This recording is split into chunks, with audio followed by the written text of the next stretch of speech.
He said, Mrs. Whitfield's father should be considered a hero. A hero? Was Elmer Allen a hero to his wife, who had to bear the burden of providing for him and her 2 little children because her husband, an amputee, was unable to continue his railroad porter job? Was he a hero when they had to move the family from Northern California to Central Texas in order to live rent-free in a house that belonged to her mother? Was he a hero when he was unable to keep a job as a shoe repairman because the 45-minute drive into the nearest city could not be continued when in the early 1950s, he began suffering epileptic-type seizures? Was Elmer Allen a hero when often his wife had to sell pop bottles to get a few quarters to purchase gasoline for the automobile in order to get to work? Was he a hero when she had to ask the local grocer to let her pay for the family's food at the end of the month? Was he a hero when there was no fuel oil in the tank to heat the house and she had to borrow and take gifts of money from her parents, brother, aunts, and uncles? Was he a hero when she had to send her children to the hot and dusty cotton fields every summer and fall to earn money to supplement her income?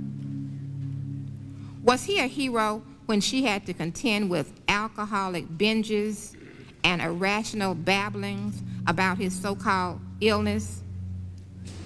Was he a hero when, after sending 2 children to college, she still had little time to devote to her dream of being a writer because she had to wait on him hand and foot? She had to make sure he took his pills, Dilantin, and Thorazine on a timely basis. A hero? Was Elmer Allen a hero to his son, who never had a father with 2 limbs?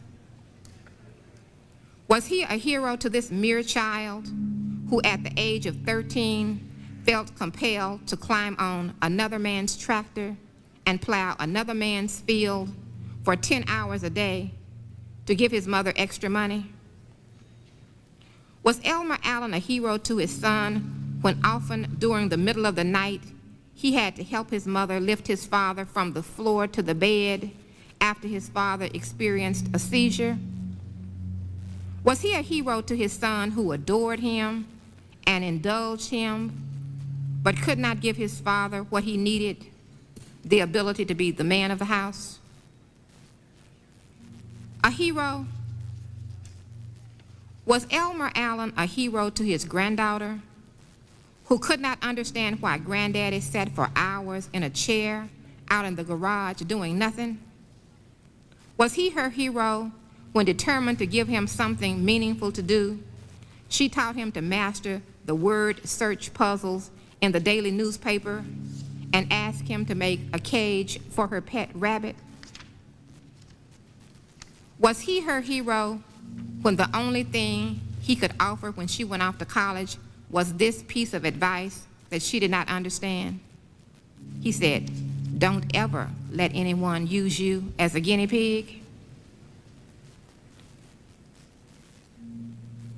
A hero? Was Elmer Allen my hero when I endured all that my family endured and had the added burden of carrying his name?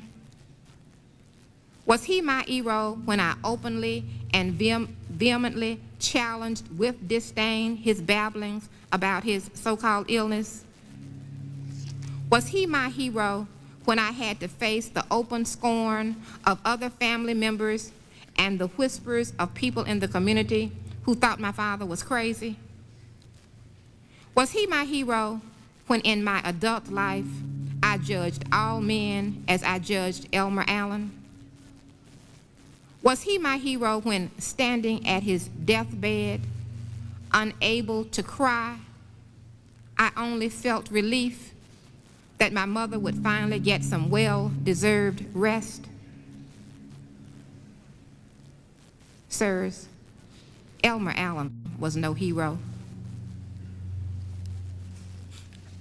And the next time one of America's eminent scientists prepares a paper on plutonium testing in humans for inclusion in one of their prestigious medical journals, I hope they will include this.